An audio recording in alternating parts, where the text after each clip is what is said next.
Elders has a couple of tech sites around the state every year too, where they showcase some of their latest technologies in chemicals, that sort of thing. And this year we've chosen to have SE14 as a part of our trials. SE14 is fairly widely used across this district. A lot of this area, which is Cranbrook, is consisting of quite gravelly non-wetting country, plus a bit of sand, so a fairly perfect situation for SE14, and a lot of our growers are either interested in it or are using it. So it was a great addition to our trial, and we've got some great results from it.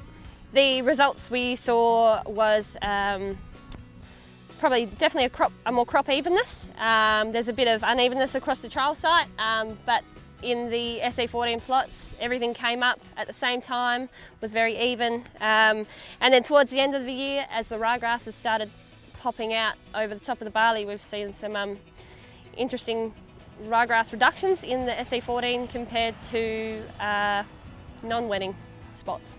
We trialled SE14 with a couple of herbicides. We've got it with trifluralin and without trifluralin. We've got it with Arcade and without Arcade. We've got it with Boxer Gold and without Boxer Gold across the barley. And we've got them side by side so we can compare a herbicide without a wetter and a herbicide with a wetter.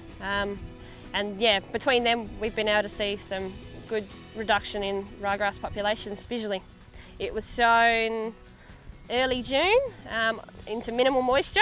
When it was sown, there was about 1 or 2 centimetres of moisture on top from a couple of mil the day before, and the tines came through and pushed all that moisture out into the furrow and placed the seed in a very dry, non-wetting soil bed. And then it got a couple of mil for the next few days, and we had to wait another 10 days for a half-decent rainfall to get some germination. The treatments were sown at label rates, and the SE14 was used at 3 litres per hectare. It was sown 1 centimetre below the seed using Living Farms trial seeder, and no other products were put in with the SE14. So around the district we've had a interesting start to the season. Very dry moisture the whole way through May, and a lot of guys were either dry seeding or seeding into very marginal moisture. And the guys that did use SE14, they put SE14 down the tube. They've had some really good results, just a really even establishment across the whole paddock. They haven't had plants come up in 2 weeks between each other. And the use of SE14 has helped the timing of herbicides, so the crops come up nice and evenly due to that having that wetter in the furrow and retaining that moisture around that seed. Got even germination of the crop, which has made herbicide applications a lot easier. The crops have all been at the same stage instead of having some at early tillering and some at late tillering, and weeds are coming up here and there. And yes, I think it's also helped keep the herbicides in moisture, and they've worked a lot better.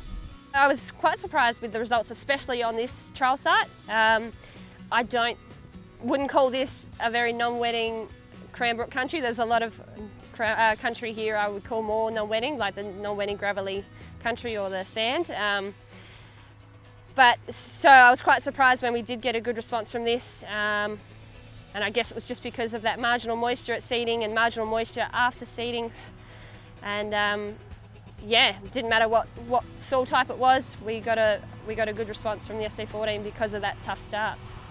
So Elders has a couple of trial sites across the state every year. So there's a replicated one of this up in Minganoo this year, and we will continue to rotate the trial sites every year.